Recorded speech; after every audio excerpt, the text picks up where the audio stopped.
Savoldoshlar, yaxshimisizlar? Bugun array to'g'risida so'zlab o'tmoqchi.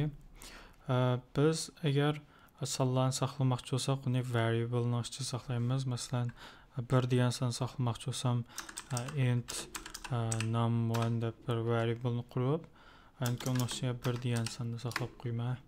2 degan sonni saqlamoqchi bo'lsam, yana bir variable qo'yib, 2 degan sonni saqlab qo'yman. 3 ni saqlamoqchi bo'lsam, yana o'xshash 3 ni saqlab qo'yma degan. Lekin bu yerda bir masala chiqdi-da, agar men millionlagan sonlarni millionlagan sabay ishib ketdim, lekin ashunchalik cho'ng jimlik sonlarni saqlamoqchi bo'lsam, buni birdan yezib tushsam, bir sebek avarchilik, ikkinchidan ben qalaymiqan, uchinchidan bak hajmni jiqigallab ketadi, chunki biz har bir vaqt bir son saqlamoqchi bo'lganda bir variable quramiz. Shu variable kompyuterning o'zining memory'sida, ya'ni o'zining sig'imining ichida bir o'rin qo'yib, shuni saqlaydimiz. Shunga bu mayli qanday ahvolda deb bilsak, ancha bek efficient emas, ancha bek unumli emas bir ish bo'ldi. Shunga biz bunday o'xshash narsalarni hammasi int, hammasi bir butun son. Buna bir much butun sonlarni biz bir yerga yig'ib ratlasak, ham ratlik, ham qulaylik bo'ldi. Bu vaqtda nima ishlatamiz deganda, mush arrayni ishlatamiz degan. Arrayni izlash qanday deganda, arrayni izlashda birinchi bo'lib biz qanday shakllik narsani saqlamoqchi bo'lganligimizni yozamiz. Masalan, biz butun sonlarni, ya'ni integerlarni saqlamoqchi bo'lsak, integer deb yozamiz. Lekin bu bir array bo'lganligi uchun, arraylikni ifodalash uchun biz bir bunday shakllik tirnoqni ochib qo'yamiz. Ma deganlik bu bir butun sonlarni saqlaydigan bir array degan gap. Agar uni ostiga biz o'zimizning ismini qo'yamiz bu arrayga. Masalan, buni ismini arr deb qo'yib turaylik. Lekin bu nimaga tang deyaptilar. Bununla bizning bir necha xil tanqid usullarimiz bor. Birinchisi new int deb yana shunga o'xshash yozib, buning ichiga biz qancha tal sonni saqlamoqchi bo'lsak, shuncha tal sonning sonini yozamiz. Masalan, 10 tal sonni saqlamoqchi, men 0 dan 9 gacha. Lekin orqaga belgini qo'ysak, biz bir arrayni yasab chiqdik degan gap.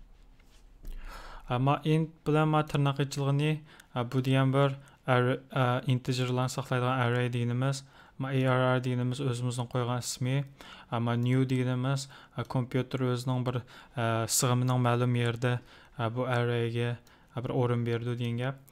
Miyaga aynan int deb, ama tirnoqning ichiga biz qancha tal sonni saqlamoqchi bo'lsak, shuncha tal sonning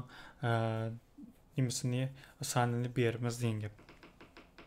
Agar 10 deb yozgan bo'lsak, buni keyin biz kod mangan vaqtida bu 10 degan son o'zgarmaydi degan gap. Masalan, biz miyaga 10 deb belgilayotdik, keyin miyaga agar sonlarni qo'yadigan vaqtda biz 11 yoki 20 sonlarni qo'yib olsak, bu arrayning ichiga bu vaqtda xatolik kelib chiqadi, chunki buning sig'imi faqat 10 son saqlay oladi. Bu birinchi diqqat qilgan masala, agar biz sig'imini 5 da deklar qilgan bo'lsak, bu sig'imi kod mangan vaqtida o'zgarmaydi degan gap. Ikkinchisi nima deyaptida, biz bir arrayni qurmoqchi bo'lsak, mush arrayning ichidagi biz saqlagan narsamizning hammasi mush arrayning o'zining type bilan o'xshash bir type bo'lish kerak, o'xshash bir tur bo'lish kerak. Masalan, biz bu yerga bir integerni saqlaymiz deb bildik. Integerni saqlaymiz deb bilgandan keyin cho'qim butun sonlarni saqlashimiz kerak, 1 2 3 4 degandek. Agar biz buning ichiga xatlarni, masalan, bugun qanday turibsa deganda xatlarni yozib qo'ysak, bu vaqtda qalayotganlik kelib chiqadi, bu kod mangmaydi degan gap. Bu birinchisi. Mavi birinchi xil arrayni qurish usuli. Biz arrayning ichiga qanday narsalarning, qanday sonlarni kirgizadiganligimizni udil bilmadik, faqat buning hajmini bilmadik. Bu birinchi xil usul.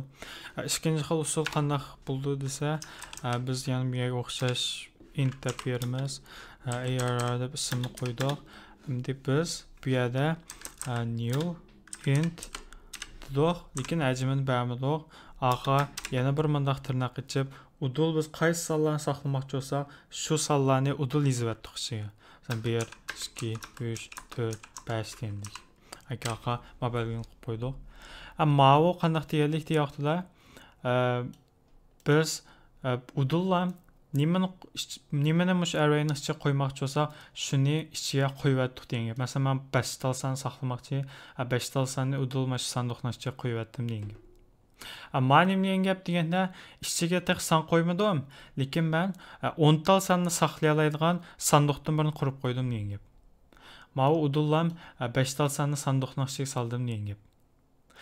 Bu yerda bir masala kelib chiqdi.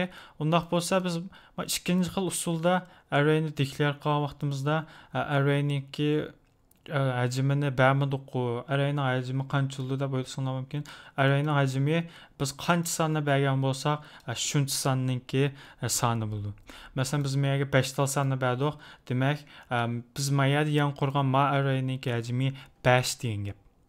Bundan keyin ikkinchi qatam o'sha arrayni ishlatgan vaqtimizda 5 dan ortiq son berversak, yo bo'lmasa boshqa sonlarni qo'shib qo'ysak, bu kodda yana xatolik kelib chiqadi. Bu ikkinchisi. Üçüncü xil usulda qandaq declare qila olamiz degan vaqtda, üçüncü xil usul ikkinchi xil usul bilan o'xshab qoldi. Lekin üçüncü xil usulda sal oddiyroq. Biz udullam qaysi sonlarni yozmoqchi bo'lsak, udullam tirnoq ichib shu sonlarni beraymiz. Masalan, 5 dedik. Amma new int degan gaplarni qisqartirib, udullam shunday declare qildik degan. Bu degan arrayni declare qilishning 3-chi usuli.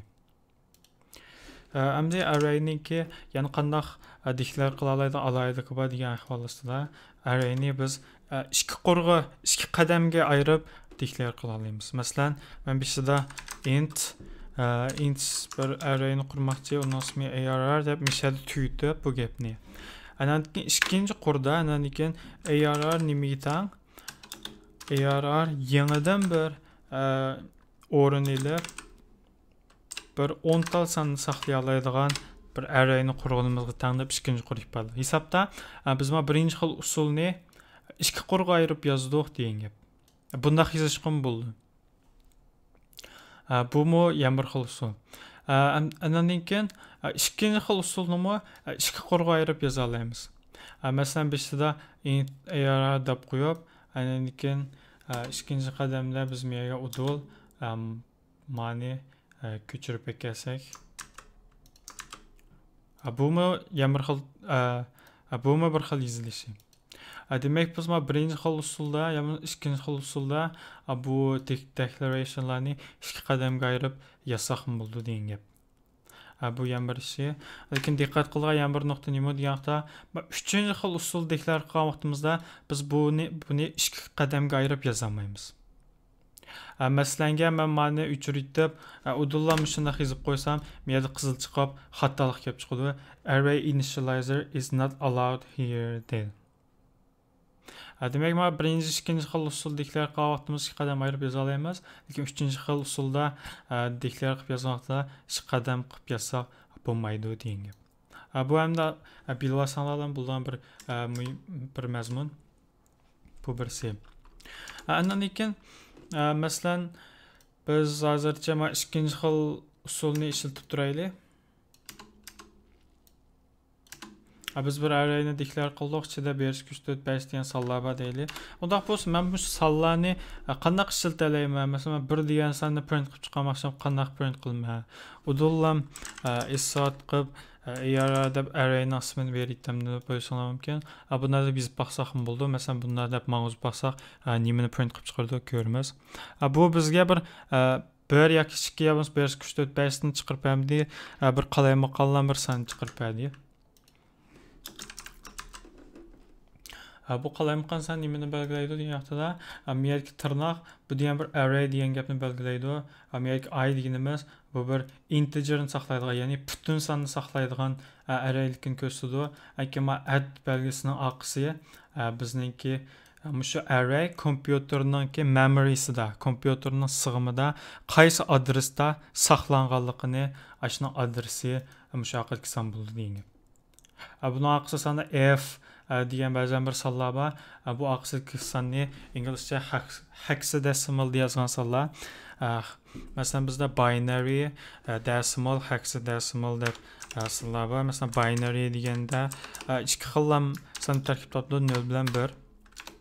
Masalan decimal desak, decimal degan biz kundalik turmushimiz ishlatgan o'nlar xonasidan boshlangan sonlar bo'ldi. Bundan ichida 0 dan boshlab 0, 1, 2, 3, 4, 5, 6, 7, 8, 9 gacha sonlar bor. Hamda hexadecimal, bu hexadecimalda 0 dan boshlab hisobda jami 0 dan boshlab 15 gacha sonlarni bir son orqali, bir harf orqali ham ifodalagan bo'ldi. Bir xon orqali ham ifodalagan bo'ldi. Masalan buni deb qolsak 0 masalan hexadecimal deb qolsak buni orqaga yana A, B cho'ng yozishda A, B, C, D, E, F deb orqasida yana mushimo sonlarni belgilaydi. Masalan A 10 ni, B 11 ni, C 12 ni, D 14 ni, F 15 ni deyindik. Şuna bu biz udullam array'ni print qilib chiqarsak, nimani chiqarib berdi deyapti-da, mushu array'ni saqlagan rayonniki adresini chiqarib berdi. Undaq bo'lsa, men mush 1 degan sonni qanday print qilma deyapti-da, bu vaqtda biz array'ni ismini yozib, anki tirnoqdan bir nechib, anki buning mushu sonninki, mushu array'ni ichidagi index numarasini berishimiz kerak. Biz oldingi sonlardagi ba'zan bir sinoqlarda index number tunishgan. Index number odatda 0 dan boshlandi.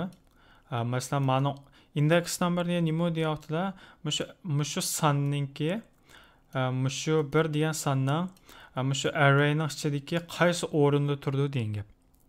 Masalan, mening ismim Ahmadjon bo'lsa, men Ahmadjon Urumchining qaysi rayonida turma deganga o'xshash. Mesela Saybağ rayonu, Tianshan rayonu degandek rayonlar bo'lsa, mening ismim Ahmadjon, Ahmadjon topmoqchi bo'lsak, Tianshan rayoniga boramiz degan gap. Masalan, men birni topmoqchi bo'lsam, mush birninki arrayning ichida qaysi rayon turganligini bilishim kerak. Masalan, bu rayonlarga bu index number odatda 0 dan boshlandi. Birinchi o'rin odatda 0 bo'ldi. 0, 0-chi o'rin, 1-chi o'rin, 2-chi o'rin, 3-chi o'rin, 4-chi o'rin deb mundaq keldi. Birinchi diqqat qilgan nuqta nima deyapti-da, index number odatda 0 dan boshlandi. Nada oyoqlashdi deyapti-da, mushu arrayning uzunligidan bir skam bo'lgan oxirlashdi. Ma arrayning uzunligi qancha desak, bu arrayning uzunligi ichida qancha son bo'lsa, shu bo'ldi uzunligi. Buna indeksi nerede ahırlaşıyordu diye vaqtida mesela uzunluğundan bir ne versak aşı onun bu indeksin ahırlaşqa o'rni bo'ldi. Masalan, manchda qancha sonlar bor? 5 son bor. Demak, bunun uzunluğu 5. Undan sonra bunun indeksi nerede ahırlaşıyordu deganda 5 dan 1 nilib, ya'ni 4 degan o'rinda ahırlaşıyordu degan gap. Demak, bu nerede ahırlaşdı? 0 dan 4 gacha degan gap bunun rayonlari. Masalan, birinchi o'rin birning o'rinini 0-chi o'rin deb ataymiz. 0-chi o'rin, 1-chi o'rin, 2-chi o'rin, 3-chi o'rin, 4-chi o'rin naq oxirlashdi. Agar 5-chi o'rin, agar biz bu yerda birni topmoqchi bo'lsak, mushu arrayning ichidagi 0-chi o'rinnikini topma. Saybağ rayonida turamdi, yo Tianshan rayonida turgan bir odam topmoqchi desak ham chiqadi degan gap. Masalan, biz buni print chiqarib baqsaq, hozir mushu arrayning ichidagi Urumchidagi Saybağ rayonida turgan odamni topmoqchi, uning ismi nima deb so'radim. Buni bir mag'zub baqsaq, uning ismi Ahmadjon deb miyada 1 deb chiqarib berdi. Agar biz birinchi o'rinni san topmoqchi bo'lsak, buni yana ishda o'zgartirib, miyat o'rinni 1 deb boshqa rayonga o'zgartirsak, birinchi o'rinni san, ya'ni 2 degan sonni bizga chiqarib berdi degan gap. Shunga mushxil index number orqali bu nomerlarni ishlatamiz degan gap. Undaq bo'lsa, agar biz indeksdan olib kelsak-chi, buningki doirasi 0 dan 4 gacha debdi. Men unda 5 deb yozib qo'ysam, qanday ahvol kelib chiqadi? Men 5-chi o'rinniki izlayman deb. Urumchida yo'q bir rayon deb qo'ysak, qandaq bo'ldi? Men Urumchininki Brooklyn degan rayondagi odamni izlaymatsak, Urumchida Brooklyn deb rayon yo'q. Şoňa bu ýerdə bir xatalyk kelip çykdy. Masalan, mana bu ýerdäki xatalyk nima? Array index out of bound exception. Bu çıketdi, bu rayondan çıketdi diyen gap. Bu array'nin indeksi out of bound. Bunu rayondan çıketdi bu index number üçün. Brooklyn diye Urumçida emas, Urumçidan çıkıp tapsan tapa alaysa diyenler gap. Son muş usul boyunca bolup muş indeksga diqqat qılıp muşni qısaq tapa alaymiz diyen gap. Agar men array'ning ichiga bir son qo'ymoqchi bo'lsam, qanday qilma degan masala chiqdi. Son qo'ymoqchi bo'lsakmi, oddiy array'ni yozib, qaysi o'ringa son qo'ymoqchi bo'lsak, masalan 0-o'ringa, 0-o'rindagi 1 degan sonni men 6 degan songa o'zgartmoqchi. 0-o'rindagi sonni men 6 qilib o'zgartma deb yozib qo'ysamlar, son bilan 6 qilib o'zgaraydi, 6 bo'lib o'zgaraydi. Buni keyin yana print qilib chiqarib baksam, masalan array'ninki 0-o'rindagi son zadi nima deb miyada ham bir ko'rib baksam, 6 deb chiqsa, demak bu to'g'ri bo'lgan bo'ldi. Demak men miyadagi bir 0-o'rindagi son 1 ni miyada 6 degan songa o'zgartirdim. 6 degan sonni print qilib chiqarsam, naq to'g'ri bo'lib chiqdi degan.